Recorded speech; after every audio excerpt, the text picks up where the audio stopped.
Good morning, everyone. Thanks a lot for joining us. My name is Ron, the representative for CropX in Australia. Have relocated to Australia 18 months ago, and we were active in Australia before that, but not as a passive from demands, and now growing fast in Australia. I'll tell you a little bit about the company and the product as well. Before we start, just a little bit about how we're gonna manage these. So in terms of questions, Q&A, just if you have any questions, please click the Q&A button on your screen. You can type your question there, or you can just raise your hand and we will unmute and we can ask questions. I'm happy if anyone has a question during the presentation, I'm happy to stop and talk about it as well. We can make it pretty much interactive.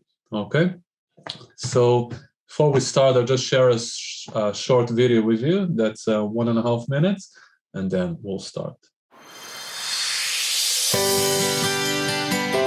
There is a vast amount of untapped data below the surface of every farm. Data that has the potential to change how we grow our crops and, in turn, how we conserve our resources and feed our growing global population. Introducing CropX, a platform that delivers the soil intelligence today's farmers need to reduce inputs, improve yields, and meet tomorrow's global food demands. The unique patented spiral design of the do-it-yourself CropX sensor make it easy to self-install in just minutes without disturbing the soil, thus significantly increasing accuracy beyond any other sensing technology. Combining soil moisture, temperature, and EC readings with a comprehensive big data analytics platform and advanced cloud technology, CropX delivers the most reliable soil monitoring system on the market. We help farmers cut costs, prevent runoff, and optimize crop yield. Farmers can create their profile, load their sensor data, map fields and zones, and take action in just a few clicks. Actionable insight helps farmers get more from their soil. Every crop, every field, no matter where they are. CropX, the Internet of Soil. More on CropX.com.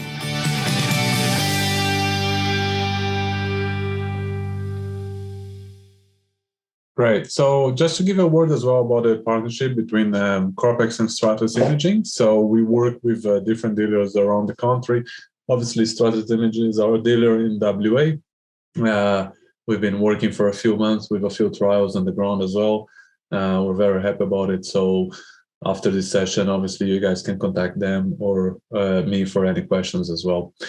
So I'll give you a little bit of background about the sensor first. So originally, CropX was just a software company. We didn't have any hardware. We actually had a whole platform that manages the soil moisture management, and we were using the different sensors in the market, like the ones you see on the right side. And the main problem we found with it was the complexity and the lack of scalability. So normally when you have a soil moisture sensor, you have the power, the telemetry, and the probe, and you have a lot of cables going around, and you need a technician, and it's also quite expensive. So that's when we actually developed our own sensor, the one that you see in the middle. And the main advantage is the do-it-yourself. Is the only really do-it-yourself sensor. We have over 700 active systems in Australia today. We didn't go and install any of them, all done by the clients. So we have the telemetry, the power, and the modem all inside the mushroom that you see here.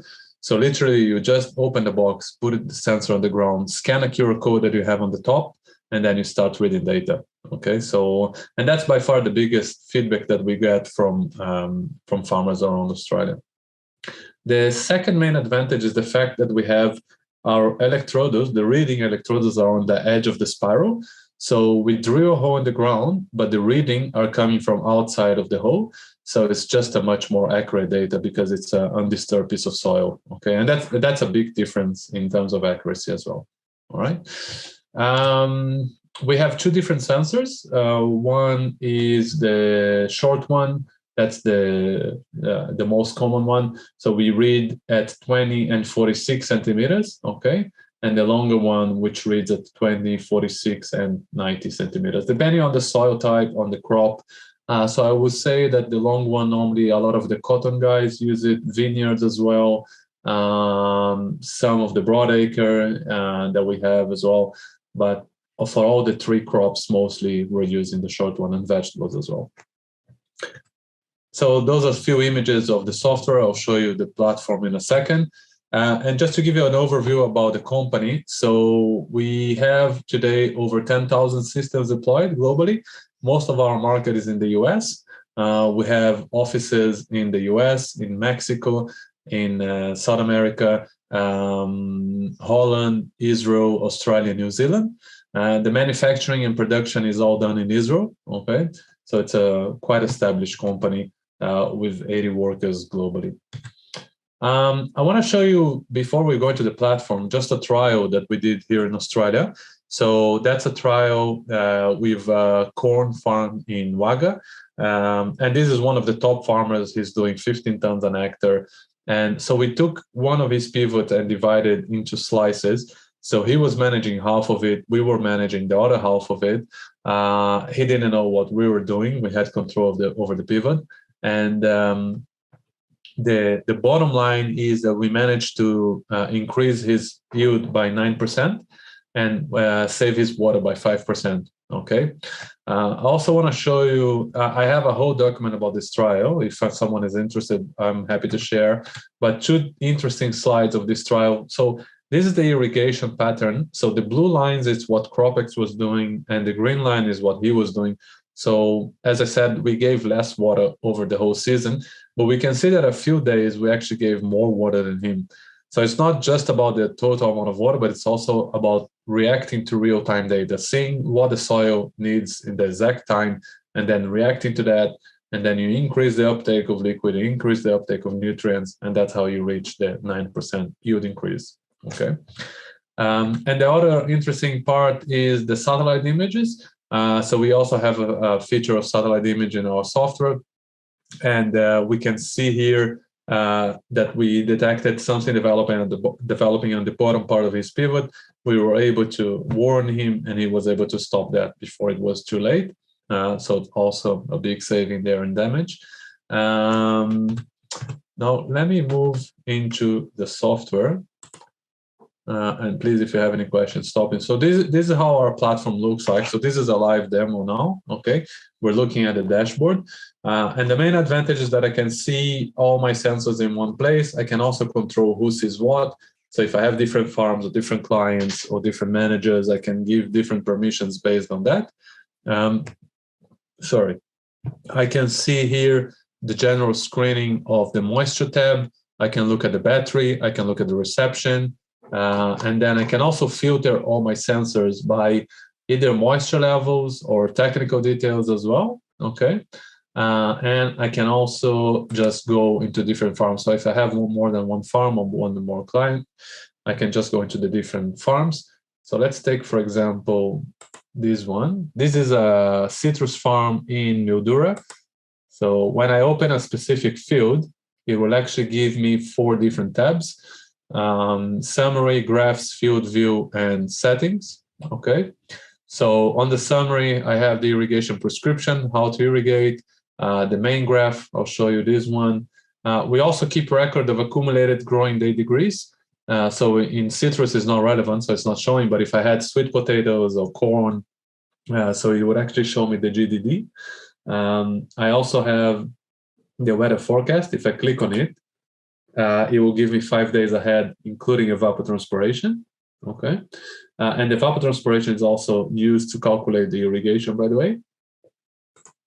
And I also have a calendar that will show me all the past rainfall and the weather forecast. Okay. So any past rainfall or forecast will show here. I can also add any event. So I can click on a day and then add irrigation or rainfall into the specific day. And I can also add any free text that I want if I want to keep record of things that happen in the farm. Okay, so let's go into one of the days in December and I'll show you.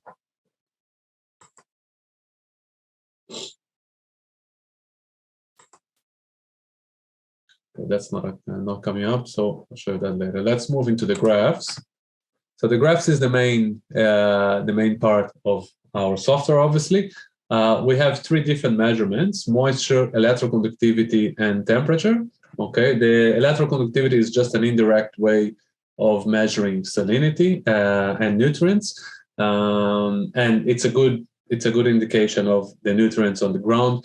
Obviously, it's not a direct way of measuring the nutrients, but if you have a nitrogen test from the beginning of the season, that's a really good way of keeping the trends of it, for example. Okay, so let's go into the moisture. That's the main one. I'll open that. And this is the monthly data. I want to pull out the season data. It's going to take a little while because this is an old sensor. So there's a lot of data. And when it comes up, you'll see two different lines. So the blue line is the 20 centimeters and the orange line is the 46 centimeters. There you go. So again, this one is the 20 centimeters. This one is the 46 centimeters. You can see all the readings and the irrigations. Now, one of the main advantages is if I untick one of the depths, so let's say if I stay only with the 20, it will actually give me the fuel capacity automated. So I don't have to calibrate anything. I don't have to input anything to the system. After 2 weeks, it will actually calibrate itself. The system knows how to read the drainage rate. So we can see here a drainage drop, a fast drainage drop. Once the drainage starts stabilizing, this is how much water my soil can hold, and this is my fuel capacity. So I always know how much I have to irrigate up to. Okay, we have different ways of looking at the moisture as well. So this is the raw data. It comes on volumetric water content percentage, but I can also switch into a root zone. So root zone is just a way of inputting to the system what is the root depth of my crop.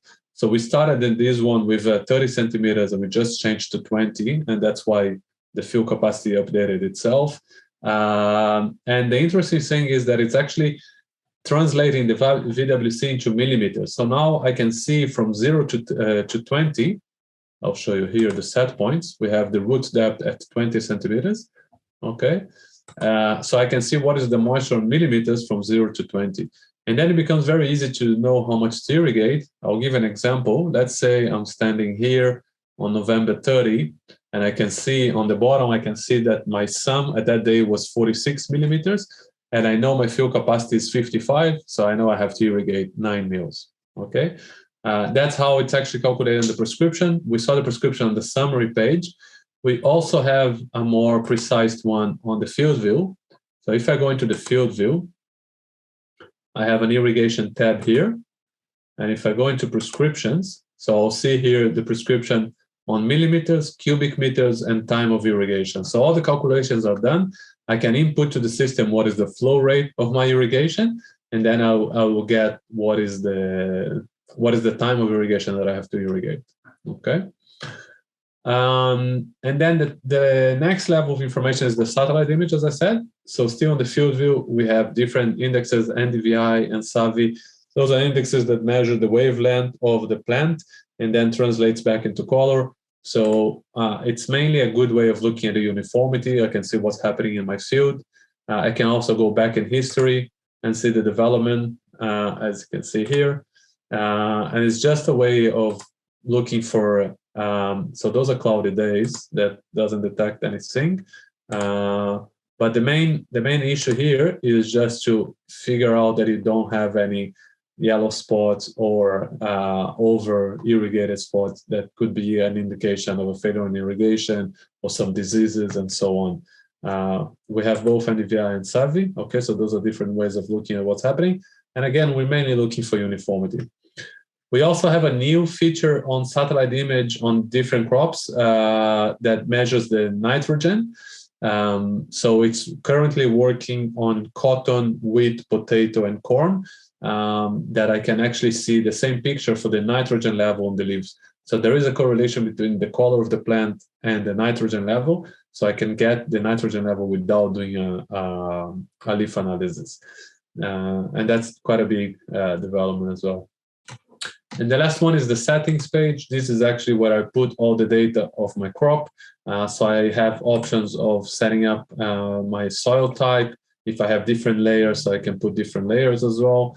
The crop type and the irrigation. This is the most important one because this is where I get my calculations of the prescription. And maybe to finish, I'll just show you how quick it's to actually set up a new field. So let's say I have a new sensor and I want to put it in the ground. So I'll go to the plus button on the top right, add a new field. I can import a KMZ file if I have one. Otherwise, I can just look for an address. So let's go somewhere in WA.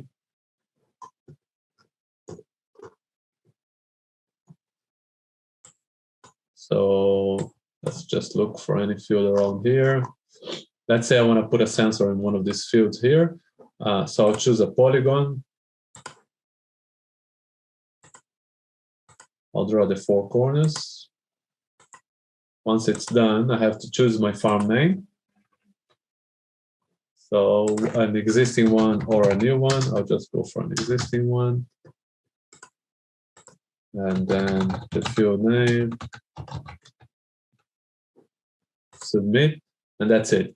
Now this field exists on the system. So the only thing that I have to do is to go into the field, scan the QR code of a sensor once it's in the ground, and it will connect the two because of the GPS location.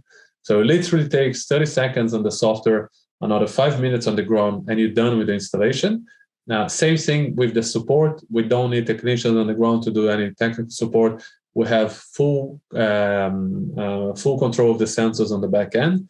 So anything I can see on the back end, installation, transmission, battery, and we can fix most things on the back end. If something goes wrong with the hardware, which is rare, but if it does, we just ship a new one. So there's a 3 years warranty, and we ship a new sensor. And maybe the last thing I'll show you is the reporting. So we also have a report tab where you can download everything to Excels and PDFs.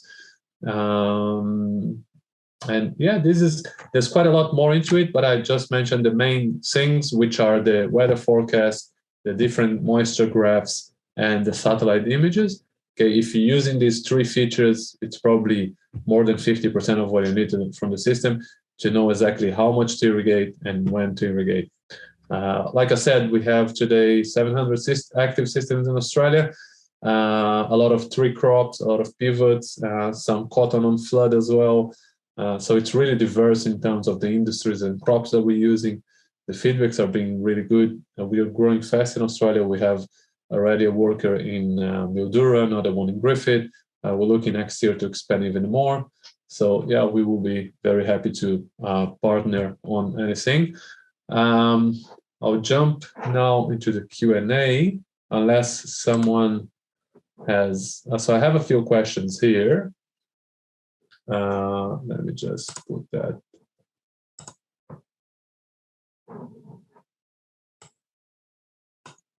John, should I just jump to the Q&A? Yeah, we can. If you've got no more there, I'll go through and ask you the questions as we go through this this section here of the Q&A. And as Ron mentioned early on, if anyone's got a question that they don't see in the Q&A already, just either pop the question in or raise your hand, and we can allow you to ask that question directly to Ron. So the first question we've got here is, and you have sort of covered that there, is what is the saving on average per hectare? Yeah. And potentially if you can provide that over a couple of different crop types. Sure. So it's difficult to put a number because obviously, you have different water prices, energy prices, and crop values throughout the country. But we did, as a rule of thumb, normally what it changes, it's actually the amount of sensors that you put in a field. So for example, if I have a vineyard and I have irrigation blocks of 3 to 5 hectares, I would have one in each. And in the other hand, if I have a cotton which is flooded and every block has 25 hectares, I would have one in each. And in the end, when I make the calculations of the ROI, somehow I always come into the ROI of 16 times the cost of the system. So if I take in consideration the cost of water, some places, it could be, this is a wet year, but in bad years, we have $800 a megaliter. In Bundaberg, we have $2,500 a megaliter. So if I can take into consideration the cost of water and the cost of power, some farmers are irrigating with diesel on generators. And then I also take in consideration and just considering really 5% of water saving. That's all we're considering. We're very conservative. I know in some cases we can even go up to 30% water saving, but for our calculations, we're considering 5% water saving and another 5 to 10% yield increase, which is also very conservative. And we normally come into an ROI of 16 times the cost of the system. So if I'm paying 1,000, I'm saving 16,000. Thanks for that, Ron. And I think you've answered that next question that we had there, which was around water savings on average. I would say somewhere between 5 to 30%. That's it's a wide range, but yeah, the very efficient guys that we're working with, it's 5 to 7%, and yeah, there's quite a lot of farms that we've seen even 30%. So based on what you've seen, even though there have been some farmers that have been really savvy with the way in which they're using water, they've been able to even save more than what they potentially were already. It doesn't matter where. So let's have a look at. So let's have a look at this one again. And this is definitely one of the best irrigators that I know in the region of Mildura. And if I open his graph again, he adapted quite fast. Sorry, it's going to take a while because I'm pulling out the whole season data again. But I just want to show you the drainage drop. So we see here the first 3 irrigations. Let's take the 46 centimeters out. So we see the first 3 irrigations. This is pure drainage. So this is not root uptake.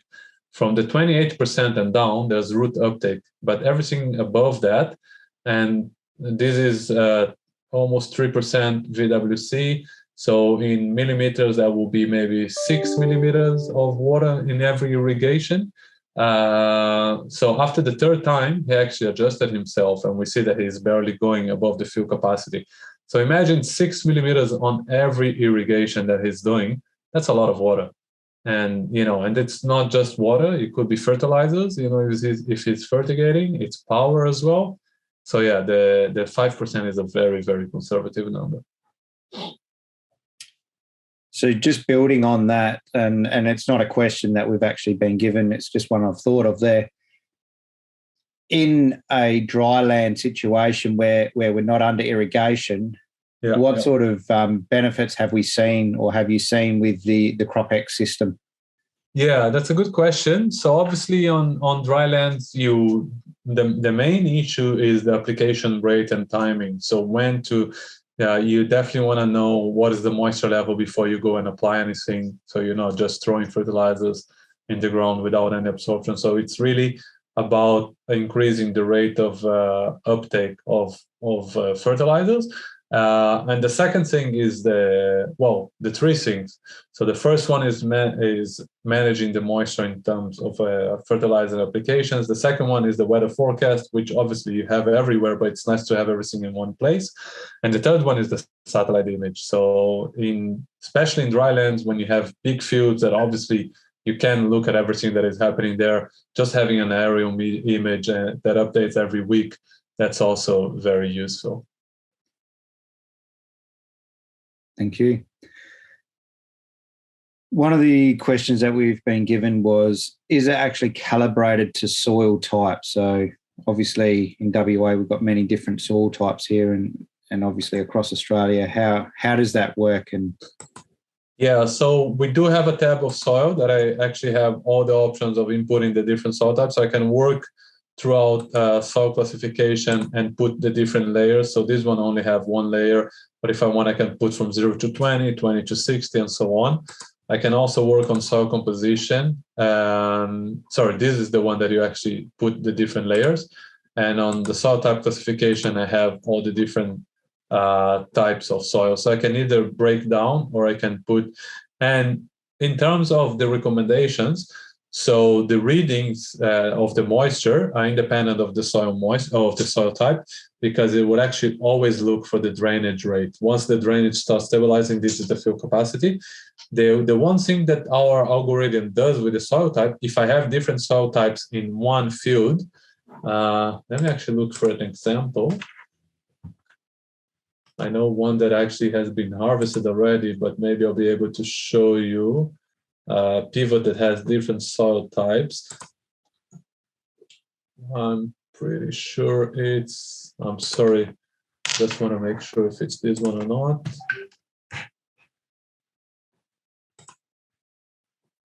Let me look for the other one. So the main thing that I want to show you here is that if I have different soil types, I will get different recommendations based on the soil type. So this is a good example of different soil types. They pull out this was a winter crop, so they took out all the sensors. But we had 5 different sensors with 5 different soil types that we pull the data into our software, and then the recommendations were also given based on the soil type and the sensor rating. So yes. Thank you. You mentioned that it's a very quick and easy system to put in, maybe taking up 5 minutes in the field. These are obviously running on batteries. How long do the batteries last in those sensors? Are they rechargeable? And if so, how easy is it to recharge these sensors? Yeah, good question. So we do have a lithium battery on the sensor, and it's rechargeable. It's just like a smartphone. So there's a small cap on the top of the sensor. You open that. There's a plug for like an Android input for charging. The time of the battery really depends on the connection. Normally, in average, it lasts for 12 months. So there is a very little amount of data that it's actually transmitted every 12 hours. So the amount of battery is also very minimal. In the best case scenario, we've seen sensors lasting for 16 months. In the worst case scenario, in very low connectivity areas, we've seen 8 months of the battery. And then you can either pull out the sensor and charge at the office, or you can also bring a power bank into the field, leave it there for 12 hours and charge the sensor. Those are the 2 options. You just mentioned then about the data being sent every 12 hours. Are we able to, or can people change that time frame for the data coming through? And obviously that's then going to have an impact on the life of the battery. Yes. Yeah. So on sandy soils where people are irrigating more than once a day, we do recommend changing that for every 6 hours. So we're reading data every 15 minutes, and the transmission on the default is every 12 hours. But yeah, if someone is irrigating more than once a day, we can change that for every 6 hours. And it's actually recommended to do that. No problem. Thank you. No problem. That's all the questions that I have got there. There is one other question, and I think it's you've mentioned it a little bit already about what we're doing here in Australia. I do know that there was potentially people from overseas actually going to join us with this webinar, and you might just want to review again what the business model is and how you work with people like Stratus Imaging. Yeah, so we definitely have a strategy in Australia to work with dealers and resellers. Obviously, we can't cover the whole country. So we see the best way to work is with partners and resellers throughout the country in different regions. So we are doing the whole service of importing into Australia. But in the end, we want both commercially and technically to empower our resellers so they can be the point of contact for the end users in each region. Thank you. We've actually just had another question pop in now. How is the data sent to the cloud, e.g. LoRaWAN from the sensor? Is this a service that is provided by CropX? Yeah, that's a good question. So we don't have a LoRaWAN yet, just because we didn't have any request for it. We are now working on a gateway on other countries, like in the US. So most of the sensors are actually using cellular data. I know there's connectivity issues in WA, but to be honest, so far from all the sensors that we had, we didn't have any issues. So even on farms where my phone wouldn't work, the sensor actually works. The sensor comes with a 3 meters antenna. You put the antenna as high as possible. It's a very small amount of data. The data that we're sending every 12 hours, it's less than what it takes to send an SMS. So it's a very, even if you have a freak of data reception there, it will work. We also have an option of Bluetooth. You can always download the data into your phone, and then it will go to the cloud once you're connected. But yeah, most cases we're mainly using the cellular data, which is also an advantage because every sensor is a transmission point by itself. So we don't have everything centralized into one gateway. So if something goes wrong, only goes wrong with one sensor. So having each sensor as a gateway by itself is an advantage as well. No problems. Thank you. If does anyone else have any questions that they would like answered before we conclude?